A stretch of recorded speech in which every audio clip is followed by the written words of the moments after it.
अस्सलाम वालेकुम। तो हम ओ लेवल मैथ्स का टॉपिक कर रहे थे, नंबर। अच्छा, एक और टाइप के सवालात आते हैं, बेसिकली सॉल्व करना होता है इसमें अंडर रूट। ठीक है, तो वो हम देख लेते हैं। लेट्स से आपको दिया हो अंडर रूट 36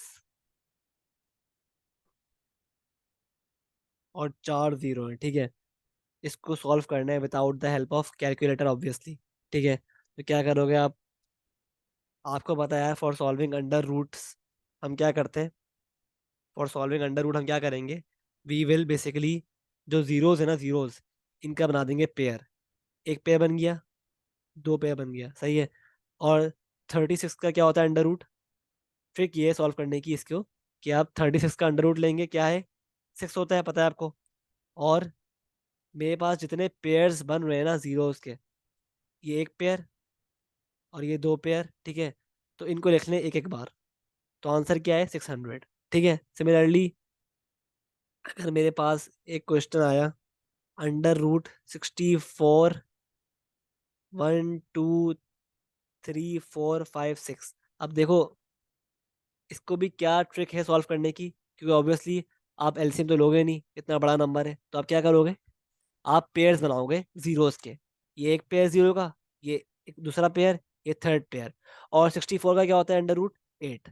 तो 8 लिख लिया इसको यहाँ पर। और जितने पेयर्स बन रहे हैं ना जीरोस के, उतने जीरो लिख लिए। 1 2 3। तो 8000 इसका आंसर है। सही है। सिमिलरली अगर मुझे एक और क्वेश्चन दिया हो कि क्यूब रूट ऑफ 64 1 2 3 4 5 6। ठीक है, 64 और 6 जीरो है, इसका निकालो, इस नंबर का क्यूब रूट। किस तरह निकालोगे? देखो, क्यूब रूट के केस में आप पेयर नहीं बनाओगे, आप बनाओगे ग्रुप ऑफ 3। ठीक है, जीरोस का बनाओगे ग्रुप ऑफ 3। ये एक ग्रुप बन गया, थ्री पेयर, थ्री जीरोस का। ये एक और ग्रुप बन गया। और 64 का क्या होता है क्यूब रूट 4। तो फिर ये 4 आ गया नीचे। और कितने ग्रुप ऑफ थ्रीज बन रहे हैं? तो मेरे पास दो ग्रुप ऑफ थ्रीज बन रहे हैं जीरोस के। तो 1 2। ठीक है, तो आंसर क्या है? 400। सही है। तो ये इतना इजी है without the help of calculator. Similarly, yes, similarly अगर आपको दिया हो 27 और 3 जीरो, ठीक है, क्यूब रूट निकालना है, तो किस तरह का लोगे? जीरो का बन गया एक पेयर। और 27 का क्या होता है क्यूब रूट 3। तो 3 0, 30 इसका आंसर है। ठीक है, सिमिलरली अगर आपके पास कुछ इस तरह का है ना अंडर रूट सॉल्व करने को, अंडर रूट 0.04, तो आप इसको सॉल्व करने के लिए you will need to convert this 0.04 into a fraction. तो क्या हो जाएगा फ्रैक्शन में? ये हो जाएगा 4/100। ठीक है, तो इसका निकाल लोगे आप अंडर रूट। सही है। अब क्या किस तरह का निकलेगा अंडर रूट इसका? कि देखो, 4 का अंडर रूट क्या होता है? 4 का अंडर रूट होता है 2। और 100 का होता है 10। तो ये क्या हो जाएगा? 2/10। ये इसका आंसर है। ठीक है, 2/10 आंसर है। और you will have to convert this into decimal, क्योंकि सवाल डेसिमल में था। तो ये हो गया 0.2। सही है।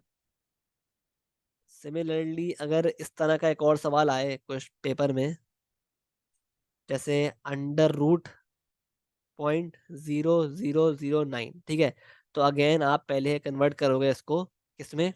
In fraction form. ये क्या हो जाएगा नंबर फ्रैक्शन में? 9/1 0, 4 जीरो आ जाएंगे, 2 3 4। ठीक है, 10,000। ठीक है, इसका लोगे अंडर रूट। ठीक है, तो अंडर रूट लेंगे इसका। तो 9 का क्या होता है अंडर रूट 3। और इसका क्या हो जाएगा?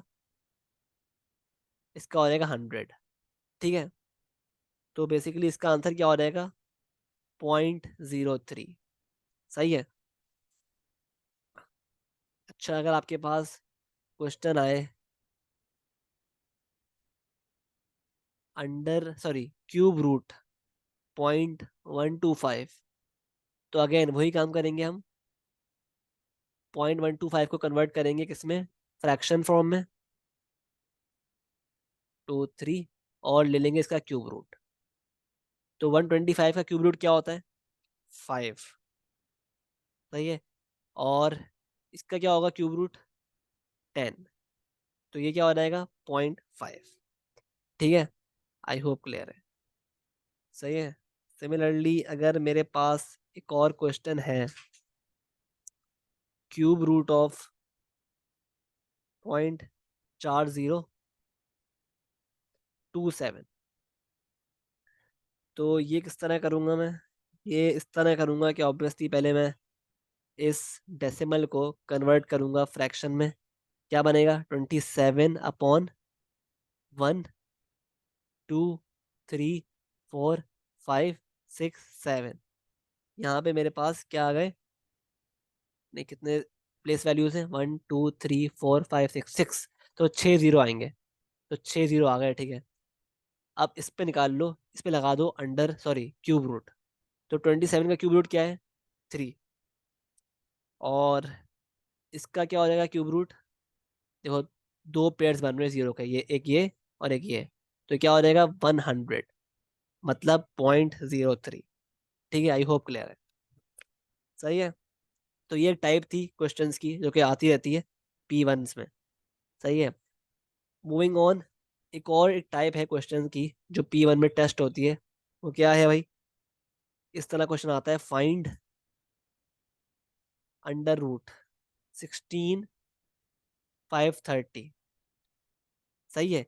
Given that given that under root 1.653 is equal to बराबर है 1.2857। और दिया हुआ है हमें क्वेश्चन में कि अंडर रूट 16.53 बराबर है किसके? 4.066। ठीक है। और इस इंफॉर्मेशन की बेसिस पे इस इंफॉर्मेशन की बेसिस पर हमें इसकी वैल्यू फाइंड करनी है।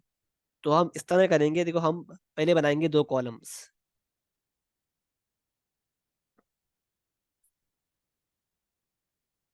हम बनाएंगे दो कॉलम्स और हम ना दोनों को चेक करेंगे। ठीक है, इस तरह कि हम ना ये जो वैल्यू है ना मेरे पास 1.653, मैं इसमें क्या मल्टीप्लाई करूं कि मेरे पास ये 16530 बन जाए। तो इसमें आई हैव टू मल्टीप्लाई 10,000। ठीक है, 10,000 मल्टीप्लाई करना पड़ेगा टू मेक दिस नंबर। ठीक है। और अगर मैं बात करूं 16.53 की, तो इसमें मुझे मल्टीप्लाई करना पड़ेगा क्या कि ये 16,530 बन जाए। ठीक है, ये नंबर बन जाए।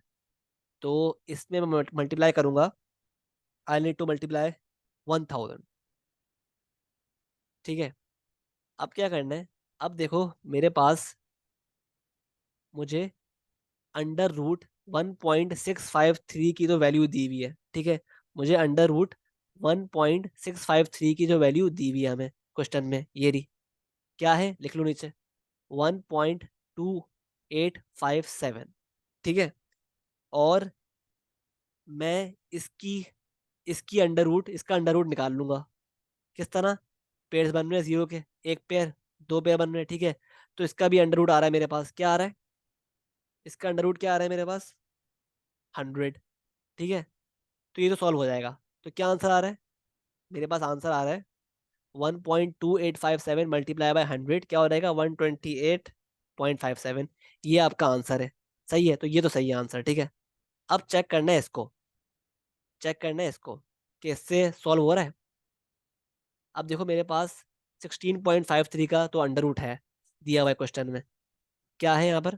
4.066। लेकिन